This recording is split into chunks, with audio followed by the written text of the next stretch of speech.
ना मुफाहमत ना मुज़ाहमत, हमें शफाफ इलेक्शन चाहिए, हमें कानून की हुक्मरानी चाहिए। 2023 में होने वाले इंतखाबात वो हर सूरत वो शफाफ होने चाहिए और तमाम सियासी जमातों को इस मुल्क के अंदर, तमाम सियासी जमातों को शहर कायद के अंदर, तमाम सियासी जमातों को उसमें भरपूर हिस्सा लेने के लिए लेवल प्लेइंग फील्ड मिलनी चाहिए। जिन पार्टीज़ को भी अल्लाह ताला मौका देता है, आवाम मौका देते हैं, उनको इस मुल्क की खिदमत करने के लिए भरपूर मौका मिलना चाहिए। मुझे नहीं याद पड़ता कि 74 साल में एस्टेब्लिशमेंट ने किसी भी हुकूमत को मुल्क की तरक्की और खुशहाली के लिए, मुल्क को आगे बढ़ाने के लिए इतनी सपोर्ट की हो जितनी इन 3 सालों में इस नालायक तरीन हुकूमत को की। मगर बदकिस्मती है कि उसके बावजूद भी इन्होंने फ़ायदा नहीं उठाया। हमें अपना पेट काटना पड़े हमें कराची के इस शहर के लिए, जो कमाऊ शहर है, पोर्ट सिटी है। अगर रब ने मौका दिया तो हम एक जमात के अलावा सब जमातें मिलकर अगर इंशाअल्लाह 2 सालों में, 2.5 सालों में कराची को जनूबी एशिया का पेरिस बना देंगे। खुदा। अस्सलाम वालेकुम नाज़रीन, आप देख रहे हैं प्रोग्राम एक्सपर्ट्स। मैं हूँ दुआ जमील। आज के पैनल का हिस्सा हैं अयाज खान साहब, आमिर इलियास राना साहब, फैसल हुसैन साहब, ब्रिगेडियर रिटायर हारिस नवाज साहब और मोहम्मद इलियास साहब। सबसे पहले हम बात करेंगे सियासत की। तो मुल्क भर में सियासी गहमा गहमी जारी है। बिलावल भुट्टो की सिंध भर में सियासी सरगर्मियाँ जारी हैं और आज भी उन्होंने मुख्तलिफ शहरों के दौरे किए और गवर्नमेंट के खिलाफ धुआंधार तकरीर की। गुज़श्ता रोज़ तवील अरसे के बाद PDM ने कराची में अपनी ताकत का मुजाहरा किया है, जिसमें सीनियर क़यादत ने जारहाना खिताब किए। जलसे में मौलाना फजल रहमान ने गवर्नमेंट का लफ्ज़ रिमांड लिया और हुकूमती पॉलिसीज़ पर उन्होंने शदीद तनकीद की। उन्होंने इनकलाब की कॉल देते हुए कहा कि लोगों उठो, इनकलाब लाओ, अब इनकलाब के सिवा कोई रास्ता नहीं, आज पाकिस्तान आपसे कुर्बानी मांग रहा है।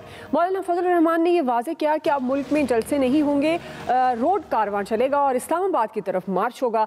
PMLN के सदर शहबाज शरीफ ने भी जलसे से खिताब किया, मौलाना के पीछे चलने का अज़्म किया। ताहम आज सुबह उनके बयान में एक तब्दीली देखने में आई। मज़ार कायद पर उन्होंने बताया कि हम मुफाहमत चाहते हैं और ना ही मुज़ाहमत चाहते हैं, हम सिर्फ शफाफ इलेक्शन और कानून की हुक्मरानी चाहते हैं। सीनियर सहाफ़ियों से उन्होंने गुफ्तगू की और इस गुफ्तगू के दौरान अपोजिशन लीडर शहबाज शरीफ ने अपना पुराना मौक़िफ़ दोहराया और मुल्की मसाइल के हल के लिए कौमी हुकूमत के क़याम की तजवीज़ देते हुए इस ख्वाहिश का इजहार किया कि अगर आइंदा मौका मिला तो मुल्क में कौमी हुकूमत बनाएंगे। इसी मुनासबत से एक्सपर्ट्स के लिए पहला और बड़ा सवाल है। फैसल हुसैन साहब, मैं आपसे आगाज़ कर रही हूँ, चूँकि कल आपने कराची में देखा PDM ने जिस तरह से अपनी ताकत का मुजाहरा किया। हम सवाल ये रख रहे हैं कि शहबाज शरीफ साहब ने जिस तरह से बयान दिए हैं कि आइंदा अगर उन्हें मौका मिला तो वो कौमी हुकूमत बनाएंगे, आपके ख्याल में शहबाज शरीफ की मुल्की मसाइल के हल के लिए कौमी हुकूमत की तजवीज़ कितनी काबिल अमल है? ये तजवीज़ तो बहुत अच्छी है कि कौमी हुकूमत बनाएंगे, लेकिन कौमी हुकूमत बनाने से पहले जो है एक मुश्तरका और एक अपोजिशन तो बना लें। अपोजिशन को तो पहले एक नुक्ते पर लेकर आ जाएं। आप एक मुश्तरका अपोजिशन बनाना बहुत आसान है बानिस्बत कौमी हुकूमत बनाने के। ये अपोजिशन तो कोई मुश्तरका प्लेटफार्म पे भी जमा नहीं हो सकती, तो ये अपोजिशन से आप कैसे तवक्का कर सकते हैं कि ये कौमी हुकूमत ये बनाएंगे। लेकिन मैं शहबाज शरीफ के दौरा कराची के हवाले से बात करना चाहता हूँ कि परसों शहबाज शरीफ साहब कराची की हालत ज़ार को देखकर जो है वो रोने लगे। उनकी आंखों में जो है वो आंसू आ गए और उन्होंने कहा कि मेरी ख्वाहिश है कि मेरी ज़िंदगी में जो है वो कराची के मसाइल जो है हल हो जाए। उनका कहना ये था, कराची से ज़्यादा उन्होंने बदतरीन सूरत हाल जो है वो कहीं पर नहीं देखी। एक तरफ तो शहबाज शरीफ साहब का ये मौक़िफ़ है, दूसरी तरफ हम PDM के जलसा देखते हैं तो वहाँ पे PDM में शामिल जमातें, अब तो 2 ही जमातों का इत्तेहाद रह गई है PDM। इनको पीपल्स पार्टी से ये तो शिकवा है कि उन्होंने सीने उनके पीठ पे जो है वो छुरा घोंपा और उनके साथ जो है गद्दारी की और धोखा दिया, फला जो भी उनके इल्ज़ामात है अपनी। लेकिन जो कराची की सूरत हाल है उसकी सबसे बड़ी जिम्मेदार है वो पीपल्स पार्टी है। तो इस पर जो है वो बात करने को जो है कोई भी PDM का रहनुमा जो है न जलसे में तैयार हुआ, ना उससे पहले ना उसके बाद जो तैयार हुआ। अगर आपको तहरीक चलानी है तो फिर से तहरीक इंसाफ और पीपल्स पार्टी इन दोनों के खिलाफ मुश्तरका जो है वो आप तहरीक चलाएं, तो फिर आपकी बात में और आपके अमल में फिर हम मानेंगे कि एक ही आपकी बात है और आपका अमल जो है उसमें कोई तफावत नहीं है। लेकिन अब इस वक्त ये पीपल्स पार्टी के तो जराइम की बात ही नहीं करते, सिर्फ सारे कराची की तबाही का सारा मलबा 3 साल की तहरीक इंसाफ पे थोड़ी डाल सकते। ये अलग बात है, तहरीक इंसाफ का इस तबाही में एक बहुत बड़ा किरदार हो चुका है, लेकिन बुनियादी किरदार, बुनियादी जिम्मेदारी तो पीपल्स पार्टी की है, जिसने शहर को जो है इस जगह पे पहुंचा दिया कि अब जो बाहर से इस शहर में आता है तो इसकी हालत को देख के बाकायदा रोने लगता है, उसकी आंखों में आंसू आ जाते हैं। तो जो बाहर से आने वाला चंद लम्हों में रोने लगता है तो इस शहर में रहने वालों पे क्या गुजरती होगी, क्या बीतती होगी, उस पर जो है कोई जो है वो बात करने को तैयार नहीं है। अगर अपोजिशन संजीदा है और वो चाहती है अवाम को उनके मसाइल के हल से निकाले तो इस तहरीक का जो महवर है वो सिर्फ तहरीक इंसाफ तक नहीं होना चाहिए, पर तहरीक इंसाफ और पीपल्स पार्टी इन दोनों के खिलाफ जो है वो तहरीक चलानी चाहिए। सही जी आया सर। सबसे पहले तो दुआ आप दाद दें छोटे कायद मियां मोहम्मद शहबाज शरीफ साहब को कि उन्होंने अपनी छतरी खुद पकड़ी भी थी। जिस मुल्क में असिस्टेंट कमिश्नर तक के पीछे कोई छतरी पकड़ के खड़ा होता है, वहाँ शहबाज शरीफ साहब ने छतरी पकड़ी हुई थी। कभी तारीफ़ भी कर देनी चाहिए। आप लोग बड़े कंजूस हैं इस मामले में। मैंने हिसाब लगाया कि जहाँ तारीफ़ का मौका आता है वो नहीं करते आप लोग, तनकीद बड़े शौक़ से कर देते हैं। फिर पीडीएम के जितने जलसे इससे पहले हमने कराची में देखे, किसी ने स्टेज पे खड़े होकर कराची के मसाइल की बात नहीं की, शहबाज शरीफ साहब ने वो भी की। तो ये एक बहरहाल एक जो लीडर होता है, जो कौमी लीडर होता है, उसमें ये क्वालिटीज़ होती हैं कि वो जहाँ खड़ा होता है उसके मुताबिक, क्योंकि बाकी सिर्फ एक ही वो बात होती है कि जी इमरान खान सिलेक्टेड और ये और वो और इनकलाब आ जाएगा और ले आएंगे इनकलाब। पहले भी एक आया था, फिर और आ जाएगा। चलें, इनकलाब आते रहते हैं क्योंकि हमारे यहाँ इनकलाब इसी तरह छोटे छोटे इनकलाब होते हैं। वो जिस तरह के इनकलाब दुनिया में बरपा हुए हैं उस तरह का इनकलाब यहाँ बरपा नहीं होता और ना ही हो सकता है, क्योंकि उसके लिए कौम की ज़रूरत होती है। वो बदकिस्मती से हम नहीं हैं। और फिर शहबाज शरीफ साहब का ही ये क्रेडिट है कि कल उनको सरकारी टीवी पे लाइव कट किया गया, वरना किस अपोजिशन लीडर को वहाँ आपने कभी देखा है किस तरह वो तकरीर कर रहा हो और उसको लाइव कट कर दिया जाए। तो शहबाज शरीफ साहब में बड़ी खूबियाँ हैं जो हर तरफ उनका एतराफ़ हो रहा है। बाकी रही बात कौमी हुकूमत की, हम कौमी हुकूमत बनाएंगे, ये कुछ चीज़ें कहने में बड़ी अच्छी लगती हैं। आपको याद होगा लास्ट इलेक्शन से पहले नवाज शरीफ साहब ने भी एक बात की थी और उन्होंने कहा था कि अब ये किसी एक पार्टी के बस का रोग नहीं है इस मुल्क को चलाना, तो ये सबको मिल के करना होगा। लेकिन जब इक़्तिदार आपको मिल जाता है ना, फिर वो थोड़ी अरसे के लिए वो रहा, वो पीपल्स पार्टी और PMLN साथ साथ भी रहे, लेकिन अल्टीमेटली होता वही है कि जब इक़्तिदार और इख्तियार आपके पास होता है तो पुरकुली चाहिए होता है, फिर आप उसमें शरीक किसी को नहीं कर सकते और ना ही करना चाहिए। मेरा ख्याल क्रेडिट डिस्क्रेडिट आपका ही होना चाहिए at the end of the day. Overall मैं समझता हूँ कि शहबाज शरीफ साहब का दौरा ये कराची का अच्छा रहा। उन्होंने यकीनन उन इश्यूज़ को टच किया है जो वहाँ लोग सुनना चाह रहे थे, और ज़ाहिर है PTI और पीपल्स पार्टी के हवाले से जो बहुत तंग है, मेरा ख्याल है ये पे करेगा PMLN को इन फ्यूचर इलेक्शन अगर होते हैं। सही। ब्रिगेडियर साहब देखें, दुआ बात ये है कि number 1 what is the narrative, number 2 क्या मुल्क में कौन से इतने सीरियस क्राइसिस हैं। मुल्क अभी इतनी मुश्किल हालात से निकला है, चाहे कोविड-19 की बात करें, उसके बाद इस वक्त अफगानिस्तान के हालात हमारे सामने हैं। इकोनॉमिक इंडिकेटर्स बहुत बेहतर हैं, दुनिया में पाकिस्तान को आप पहचाना जाना शुरू कर दिया है। इंडियन की जो नेगेटिव है उसको हमने फिर वही पकड़ना शुरू कर दिया है। अगर हम इन चीज़ों को देखें तो क्या ये वक्त है ऐसी बात करने का। आप कहते हैं नेशनल गवर्नमेंट की बात कर रहे हैं, तो फिर हम डेमोक्रेसी की कौन सी बात करते हैं जब 3 साल गुजर गए हैं। मे भी नेक्स्ट से हो सकता है जो हालात चल रहे हैं, मुझे लग रहा है कि अगले साल अक्टूबर-नवंबर में इलेक्शन ही हो जाए तो इनकी वो आप पता चल जाएगा कि ये क्या परफॉर्मेंस की है, क्या की है। जो डेमोक्रेटिक पार्टी है उनको ऐसी बातें नहीं करनी चाहिए। फिर उसके बाद PMLN में अपनी डिवाइड देखिए ना, आपके सामने कभी मरीम नवाज होती हैं, कभी शहबाज शरीफ होते हैं, तो किधर ये पार्टी जा रही है। अपना इनका कोई एक केबला नज़र नहीं आ रहा। फिर कराची में आके पीपल्स पार्टी PDM का हिस्सा नहीं है, वहाँ पर आप अपनी ताकत का मुजाहरा कर रहे हैं। आप किसको ये शो फोर्स दिखा रहे हैं, आप पीपल्स पार्टी को दिखा रहे हैं। उसके बाद पीपल्स की अपनी कमजोरियाँ हैं कि कराची को ट्रांसफॉर्म नहीं कर सके, कराची में डेवलपमेंट नहीं कर सकते, वो हम सबको मालूम है। तो इसलिए इस मौके पे मेरे ख्याल में एक नेशनल यूनिटी की जरूरत, ऑल शुड यूनाइटेड, ताकि आइंदा के लिए कोई जिस तरह के हालात बने हुए हैं, जब दुनिया की नजरें पाकिस्तान के ऊपर है, आपके सामने अफगानिस्तान के पीछे पाकिस्तान क्या है सकता है, इंडिया की देखो चैनल को क्या कह रहे हैं, मौलाना फजल रहमान न्यूट्री की बात करते हैं, इंस्टिगेट करते हैं, रेवोल्यूशन की बात करते हैं। भाई प्रॉब्लम क्या है, व्हाट इज द इशू। ये जो कोई सवाल तो मौलाना साहब को मेरे ख्याल में आप कंस्ट्रक्टिव पॉलिटिक्स करनी चाहिए। अब इनको नेशनल इंटरेस्ट में बात करना चाहिए। अगर आप पावर से रहे हैं 5 साल के लिए, अगेन का इलेक्शन होगा 2023 में या 2022 के एंड में, तो आप आए, आप इलेक्शन लड़े and have a contribution, positive contribution. तो आई थिंक इन चीज़ों को ये वक्त नहीं है कि ऐसी चीज़ों को हम छेड़ेंगे। ठीक है जी, आमिर साहब। देखिए, जो ब्रिगेडियर साहब बात कर रहे थे ना, मेरा ख्याल है ब्रिगेडियर साहब ने बात शहबाज शरीफ की पूरी नहीं सुनी। उन्होंने अब नहीं कहा कि नेशनल गवर्नमेंट बना दे, उन्होंने कहा है कि जब अल्लाह ने मौका दिया तो हम नेशनल गवर्नमेंट बनाएंगे। ये फिक्रा इस तरीके से था जो मैंने अभी सुना, पहले भी सुना था, लेकिन अभी आपने भी यही सुनवाया अभी भी। तो मैं अब इस पे बात करता हूँ। देखिए, हिज़्ब इख्तलाफ का काम ही यही है, उन्हें बात करनी चाहिए, मुल्क के इश्यूज़ पे आके बात करनी चाहिए, जलसे करने चाहिए, जुलूस करने चाहिए। हाँ, जैसे खान साहब ने धरने दिए थे वो नहीं देने चाहिए। उसके ऊपर सारी पॉलिटिकल पार्टीज का इत्तेफाक था कि जमहूरियतें इस तरह नहीं चला करती। ये जलसे जुलूसों से या बात करने से, मुतालबे से जमहूरियत कमज़ोर नहीं होती, जमहूरियत मजबूत होती है। और यही जमहूरियत का हुस्न होता है कि पार्लियामेंट के अंदर भी बात करें लोगों के इशूज़ पे। अगर कराची आप गए हैं और आपने कराची पे जाके बात की है तो क्या बुरा किया? अगर कराची के साथ सिंध की गवर्नमेंट 13 साल से बुरा कर रही है और 3 साल से वफाक की गवर्नमेंट पैसे भी नहीं दे रही और सिर्फ यही गिनवा रही है कि ये खा जाएंगे, और वो किसी ने बड़ा अच्छा कहा कि फवाद चौधरी जो कह रहे हैं कि ये 1900 अरब रुपए मनी लॉन्ड्रिंग में ले गए कि फैटफ के लिए एक और केस बनवा देंगे। ये मतलब यहाँ किसी दुश्मन की ज़रूरत है कि गवर्नमेंट के वजीर ऐसे बयान दे रहे हैं। एक तरफ बयान देते हैं कि हमने फैटफ के लिए ये तैयारियां कर ली, दूसरी तरफ सिर्फ जज्बात में आके कि जी पीपल्स पार्टी को चुके हमने पॉलिटिकली ठोकना है, उनको गंदा करना है। तो आप ये नहीं सोचते कि आप ये बयान कहाँ जाके कैसे रिपोर्ट होगा।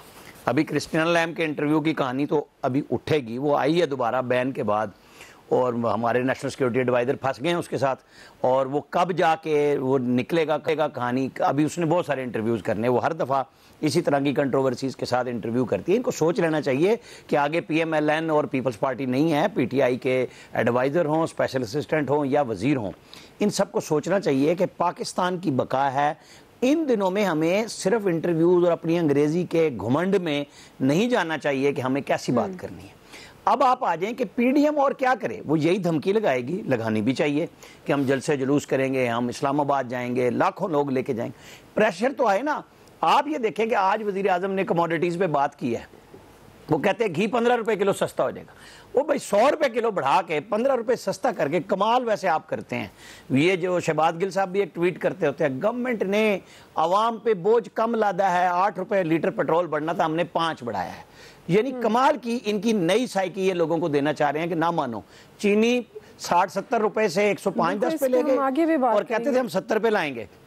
अब ये करेंगे। मैं बात कर रहा हूँ कि ये अपोजिशन का काम है, इसी तरह आना चाहिए, हिज़्ब इख्तिलाफ को बहुत खुल के आना चाहिए और बातें करनी चाहिए ताकि गवर्नमेंट के ऊपर प्रेशर आए और आम आदमी की भलाई के लिए कोई रास्ता बन सके। सही जी। इलियास साहब देखिए, शहबाज शरीफ साहब गए कराची में, उन्होंने जाके तमाम जो पार्टीज़ थी उनसे काफ़ी पार्टीज़ के साथ जाके मुलाकातें की और अपना मौक़िफ़ बयान किया, उनका सुना और जाके देखें उन्होंने बातचीत की। और जब जलसे में आए हैं, जलसे में आके उन्होंने सबसे पहले तो कराची के इश्यूज़ पर, फिर उन्होंने सियासत पर, ये तमाम जो चीज़ें जो बातें की हैं वो एक लीडर है उसकी तरह उन्होंने बात की। उनका बिल्कुल एक जो आप देख लें वो एक पार्टी को हेड कर रहे हैं तो वो उसको पार्टी को चलाने के लिए बातें इस तरह करें। जब उनसे आज क्वेश्चन किया गया बिलावल भुट्टो के बारे में, उसने कहा कि बिलावल भुट्टो मेरा भाई है और हम अपोजिशन में, उन्होंने मुझे लीडर बनाया, अपना अपोजिशन लीडर, और मैं साथ लेके चलूँगा उनको सबको। तो वो ये सब जमातों को, शहबाज शरीफ साहब उनसे नाराज़ तो नहीं, लेकिन उनको सबको साथ में लाना चाहते हैं PDM में लाने के लिए। अगर PDM में नहीं आते तो पार्लियामेंट के अंदर उनको साथ लेके चलेंगे ताकि गवर्नमेंट को एक टफ़ टाइम देने के लिए उन्होंने जो पॉलिसी बनाई है वो पॉलिसी उनकी नज़र आ रही है कि आइंदा आने वाले दिनों में मज़ीद वो गवर्नमेंट को टफ़ टाइम देने के लिए काम कर रहे हैं। तो इस सिलसिले में जो है कि देखें, अब उन्होंने बिल्कुल PDM ने धमकियाँ लगानी शुरू कर दी कि गवर्नमेंट को, ताकि ये एक किस्म की उनके इलेक्शन की तैयारियां भी साथ शुरू कर दी है। कराची का दौरा उन्होंने ये बताया कि कराची में अगली बार मुस्लिम लीग नून है वो बढ़ चढ़ के हिस्सा लेके, कौमी हुकूमत की तो बात है बिल्कुल कि उन्होंने कहा मौका मिलता है तो बिल्कुल सब जमातों को साथ लेके चलेंगे, लेकिन जो है उन्होंने तहरीक इंसाफ के लिए बिल्कुल अपना जो लाहे अमल है एजेंडा वो वाज़ह करना शुरू कर दिया कि उन्होंने किस तरह आइंदा से सब जमातों को साथ लेके अब पार्लियामेंट में और बाहर PDM में जिस तरह भी वो करेंगे, जाहिर है आइंदा मुलाकातें भी करेंगे और जो नाराज़ थे उनको साथ लाने के लिए कोशिश करेंगे ताकि प्रेशर बिल्डअप किया जा सके। ठीक हो गया जी, ब्रेक लेते से वापस आएंगे। हमारा दूसरा सवाल है, वज़ीर आज़म ने महंगाई का फिर नोटिस लिया। हम सवाल रखेंगे कि इस नोटिस के बाद क्या कोई रिलीफ मिल पाएगा या नहीं। राय लेते हैं ब्रेक के बाद।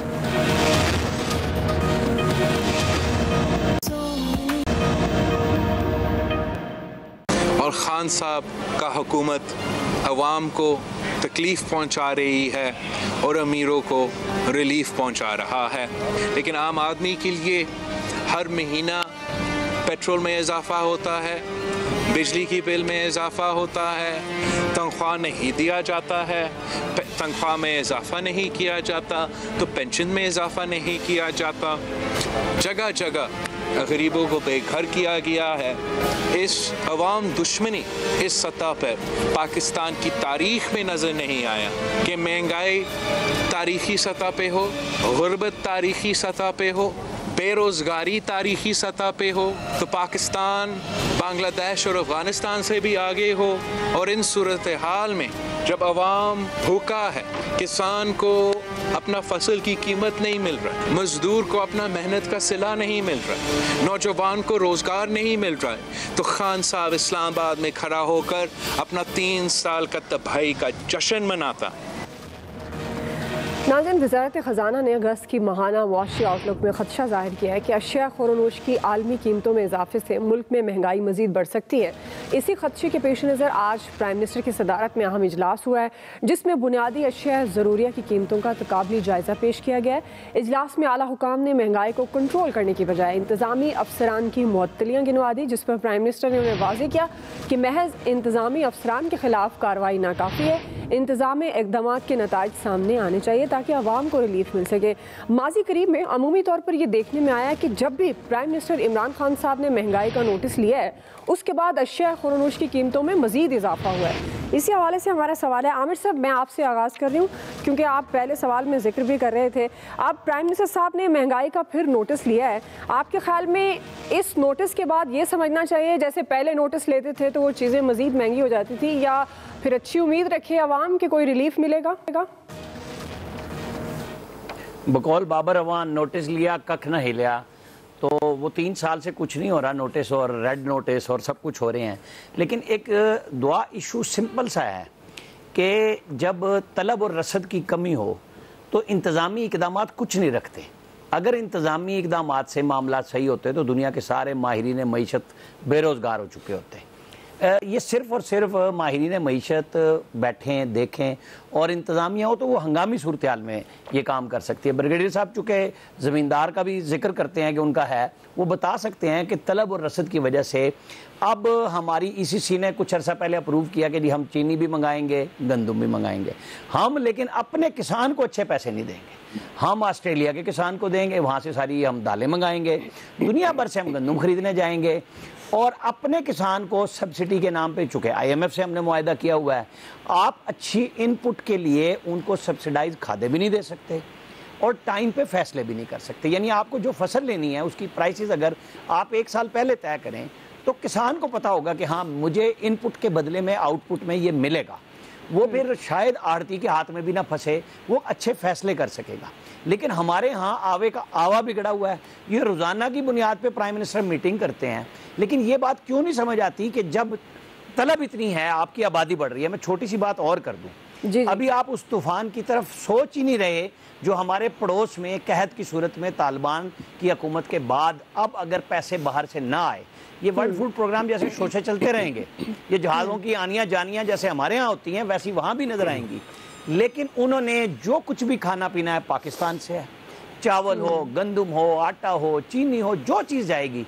और हमारे पाकिस्तानी स्मगलर, बड़े बड़े नाम जो कैबिनेट्स में हमेशा होते हैं, क्योंकि हम घुमा के आते हैं ना कि ये चोर था वो उनके साथ है, वो डकैत था वो भी उनके साथ है, वो घूम फिर के दाएं बाएं खड़े हुए हैं, ये सारे के सारे अफ़गानिस्तान में सप्लाई करेंगे और भूखे मरेगी अवाम जो पहले ही महंगाई के हाथों पिस रही है।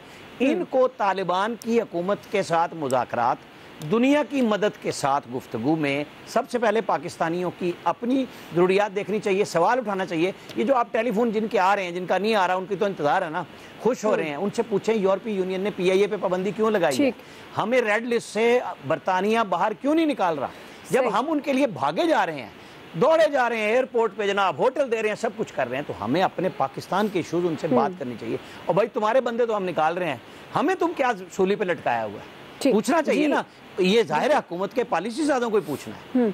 सही जी। अयाज साहब, ये तलब रसद वाली बात तो बिल्कुल ज़ाहिर है, एक रियलिटी है, लेकिन आप हमेशा कोई ना कोई पॉजिटिव पहलू ही निकालते हैं। आपको लगता है कि आवाम को कोई रिलीफ मिलेगा इस नोटिस के बाद? पहले तो मैं एहतजाज करूँगा। आमिर कह रहे थे कि नोटिस का कोई असर नहीं होता, क्यों नहीं होता, हमेशा होता है।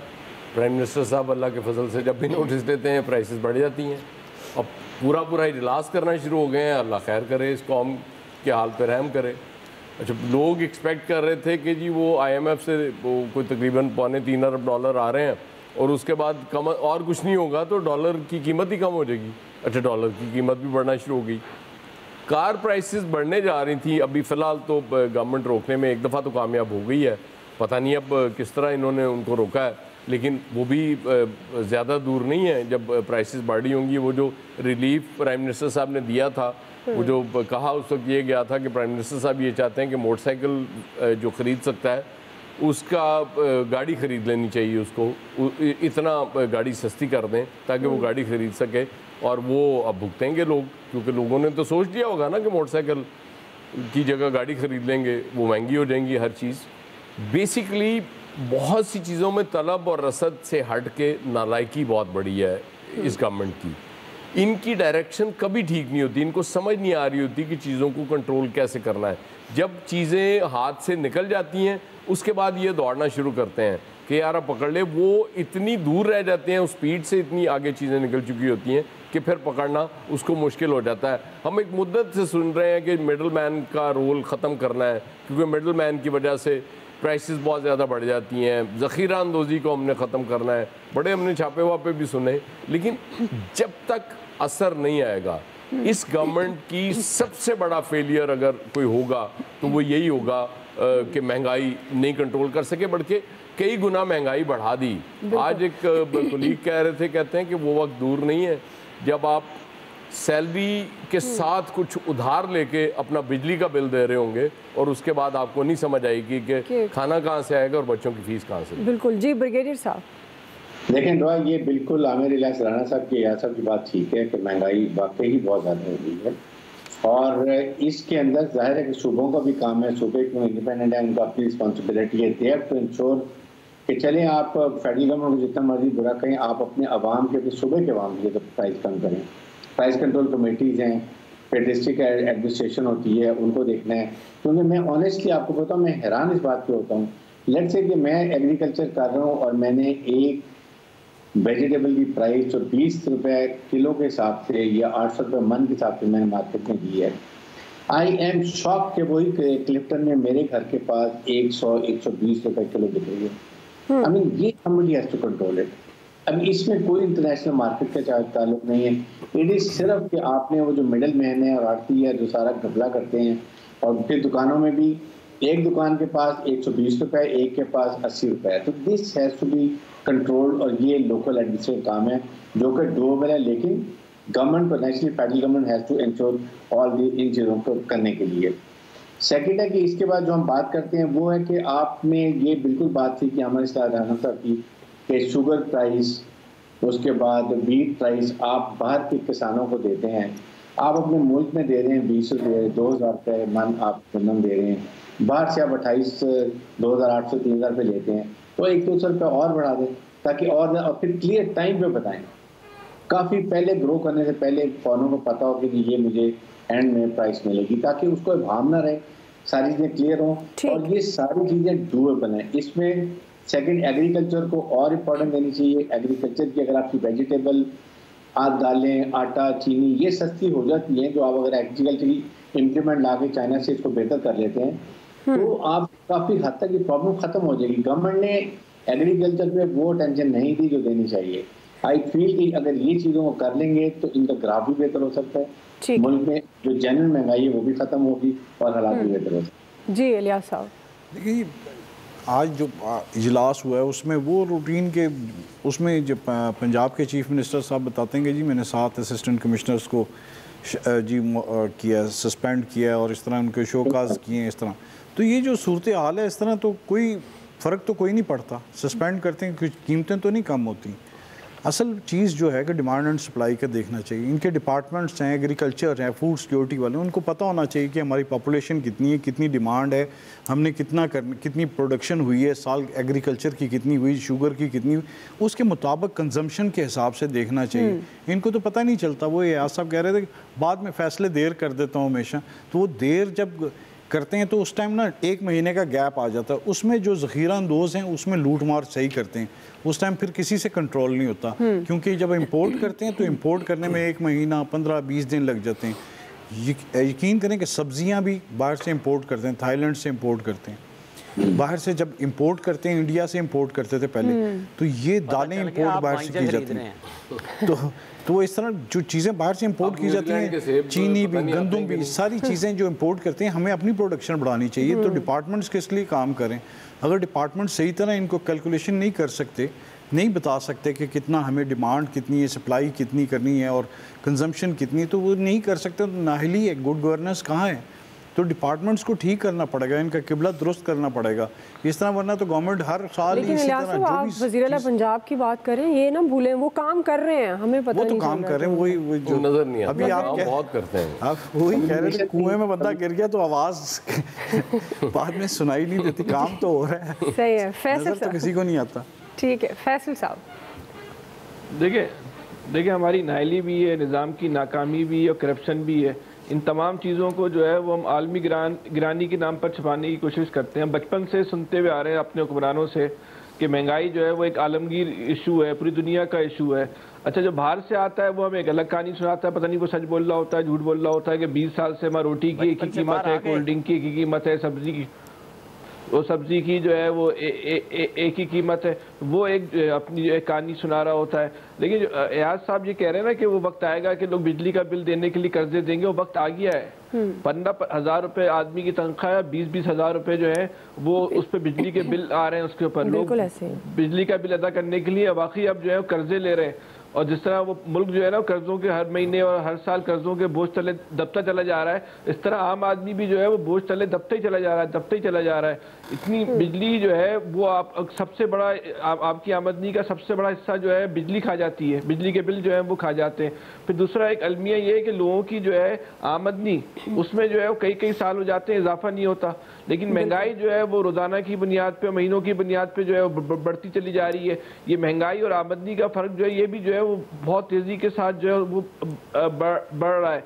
तो इसमें वाले हुकूमत की तरफ से या वफाकी हो या सूबाई हो, कभी भी महंगाई को ख़त्म करने के लिए कोई संजीदा कोशिश नहीं की गई। इस वक्त अपोजिशन, हुकूमत, वफाकी और सूबाई एक नुकाती एजेंडे पर बैठे हैं। लोगों का इस महंगाई से जो है वो उसने चीखें लोगों की निकालती हैं, जिंदा रहना जो है बहुत महाल हो गया। हुकूमत जाना नहीं जाना भी सबको पता है, आप 2 साल तक हुकूमत को नहीं गिरा सकते। इस पर एक नकाती एजेंडे पर बैठे हैं। इस पर सबसे बड़ा इशू जो है ये महंगाई है कि इस कौम को महंगाई से कैसे निकालना चाहिए। बिल्कुल जी, लेकिन अवाम ज़ाहिर तसल्ली रखे, रिलीफ मिल जाएगा। ज़ाहिर प्राइम मिनिस्टर साहब ने नोटिस लिया है, राय आप जान चुके हैं एक्सपर्ट्स की। ब्रेक लेते हैं, ब्रेक से वापस आएंगे। कोरोना पाबंदियों से मुतल्लिक हमारा सवाल होगा, ये कोरोना पाबंदियाँ आवाम पर ही क्यों, सियासतदान बरीउल ज़िम्मा क्यों है? राय लेते हैं ब्रेक के बाद। नाज़रीन, मुल्क भर में भारतीय डेल्टा वायरस के हमले तेज़ हो गए हैं, जिसके बाद बड़े शहरों में सूरत हाल तशवीशनाक हद तक पहुँच गई है। NCOC ने कोरोना के फैलाव के पेश नज़र पाबंदियाँ 27 शहरों तक बढ़ा दी हैं। कोरोना को कंट्रोल करने के लिए गवर्नमेंट ने आवाम और कारोबार पर तो पाबंदियाँ लगा दी, लेकिन सियासतदान ये पाबंदियाँ किसी खातिर में नहीं ले रहे। गुज़श्ता जुमेरात को गवर्नमेंट ने इस्लामाबाद के कन्वेंशन सेंटर में एक बड़ा इज्तिमा किया। बिलावल भुट्टो की पिछले कई दिनों से सूबे भर में सियासी सरगर्मियाँ जारी हैं। PDM ने भी कराची में बड़ा जलसा किया है, जहाँ कोरोना SOPs की धज्जियाँ उड़ाई गई हैं। सियासी सरगर्मियों पर आवाम का ये सवाल है कि कोरोना पाबंदियों और SOPs सिर्फ कारोबार बंद करने और शहरियों को घरों में महसूर करने के लिए हैं। सियासतदानों को सियासी सरगर्मियों से क्यों नहीं रोका जा रहा, इसी से हमारा सवाल है। फैसल साहब, मैं आपसे आगाज़ करी हूँ, आपके ख्याल में ये जो कोरोना पाबंदियाँ, क्योंकि आप इनकी पाबंदियों की क्लासिफिकेशन पर बहुत बात करते हैं, तो ये सियासतदानों पर क्यों नहीं है? बड़े बड़े जलसे हो रहे हैं और जैसे मैंने जिक्र भी किया, सब जमातें जलसे कर रही हैं। अच्छा, इस बात को थोड़ा सा फिर आप लोग हंसे बगैर एक साइंसी अंदाज में समझ लें।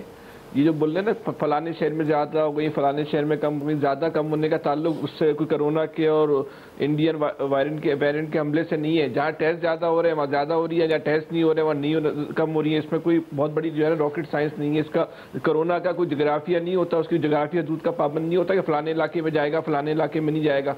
कोरोना हर मामले में बड़ा आज़ाद ख्याल भी है। अच्छा, दूसरी बात, ये जो हुकूमत जो पाबंदी लगा रही है, क्योंकि जब आप गैर मंतकी काम करेंगे तो फिर लोग जो है ना उसकी मज़ाहमत भी करेंगे, और जब आप अमली तौर पे उसके खिलाफ चलेंगे तो फिर लोग उस पर अमल भी नहीं करेंगे।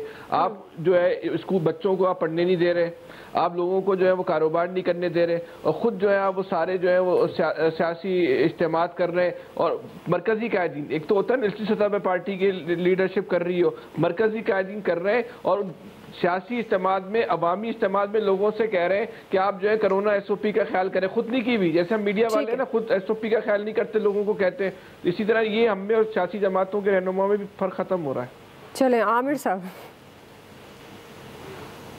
अब ये फैसल साहब नहीं कर रहे पाबंदी तो और बात है, वरना मीडिया मेरा ख्याल है आप करें ना, आप क्यों नहीं कर रहे? कोशिश भी कर रहा है और पाबंदी भी कर रहा है। हम तो ये पाबंदी बिल्कुल कर रहे हैं और सबको फिर तलकीन करेंगे, ना सियासतदानों पे जाएं, ना हुकूमतों पे जाएं, ना मशीनरी पे जाएं, अपने घर वालों पे रहम करें, अपने आप पे रहम करें। बेशुमार अमवात अब फिर शुरू हो गई और इस्लामाबाद में एक एक घर में 3-3 अमवात हुई हैं, ज़रा सी बेहतियाती से। अगर एक फ़र्द ले आया है तो घर में सारे फिर लपेट में आ रहे हैं। हमें सबको एहतियात करनी चाहिए। हम बेशक सियासतदानों पे लान तान करें, वो हुक्मरान हो, वो इस बेख्तलाफ में हो। मेरी आवाम से अपील होगी कि हमें इस सब को आपस में सबसे पहले अपनी फैमिली का ख्याल रखना है। अगर हम अपने घर वालों का ख्याल रख लेंगे, हम बाहर का भी रख लेंगे। इसके अलावा हमारे पास कोई चारा नहीं है। किसी की तलकीन पे ना जाएं, एहतियात करें, वैक्सीन लगवाएं और फासले बरकरार रखें। जी ब्रिगेडियर साहब। देखें, बिल्कुल ये बात ठीक है कि एक घर में जिसमें 5 से 8 फैमिली मेम्बर्स होते हैं, क्या उनको कंट्रोल करना हेड ऑफ द फैमिली के लिए ईजी है या 22 करोड़ अवाम को और फिर सूबों को करना मुश्किल है? सिंपल सी एक इक्वेशन है। नंबर 2 है कि आप हमेशा अपनी एक पर्सनल एग्जांपल सेट करते हैं, वो है पॉलिटिशियंस। आप जब हर वक्त बात करते हैं, हुकूमत बात कर रही है, ऑपोजिशन बात कर रही है, और आप खुद चाहे वो गवर्नमेंट हो या ऑपोजिशन हो, आप इसका सोशल डिस्टेंस का ख्याल ना करें। जिस तरीके से कल जलसा हुआ और जो वहाँ पर नारे लगे, जैसे इकट्ठे लोग बैठे हुए थे, खुदा ही हफ्ते से क्या एक हफ्ते 10 दिन के बाद कराची में इसका क्या रिजल्ट आता है, फिर कुछ खुदा ना खतर प्रॉब्लम होगा। जी आया सर, बेसिकली एग्जाम्पल सेट करनी होती है ना आपने। अब मुझे बड़ी खुशी है न्यूजीलैंड की क्रिकेट टीम आ रही है और वहाँ भी इन्होंने 25% क्राउड की इजाज़त दे दी, वेरी गुड। असल मसला वही है कि आप खुद भी इज्तिमा से खिताब कर रहे हैं, प्राइम मिनिस्टर साहब उनके वज़रा भी करते हैं, ऑपोजिशन बड़े बड़े जलसे कर रही है, रैलीज़ हो रही हैं, किसी को परवाह नहीं है, तो आम आदमी से आप कहते हैं कि जी SOPs पर पाबंदी करें, बड़ा गलत है। आप 24 घंटे के लिए कारोबार क्यों नहीं खोल देते? एक तो लोगों का लॉस बहुत हो गया और दूसरा लोग अपनी सहूलत से आराम से जाके कोई चीज़ खरीद के आ जाएं। एक वक्त पे जब पता चलता है जी 8 बजे या 10 बजे ये दुकानें बंद हो जाएंगी, रश हो जाता है। ठीक है, मरहल ख्याल करना चाहिए। जी इलियास साहब। लेकिन सियासतदान नहीं करेंगे तो फिर आम आदमी कहाँ करेगा? गवर्नमेंट SOPs तो बना देती है लेकिन उस पर इम्प्लीमेंटेशन बड़ा मुश्किल काम है। हम लोगों को सबको चाहिए कि अपने घर वालों का, अपना दोस्तों का, सबका ख्याल रखेंगे तो इस तरह फ़ायदा रहेगा। नहीं ठीक है जी, आपको पॉइंट ऑफ व्यू। वक्त ख़त्म हो गया। आज के एक्सपर्ट से इतना ही, ख्याल रखिएगा।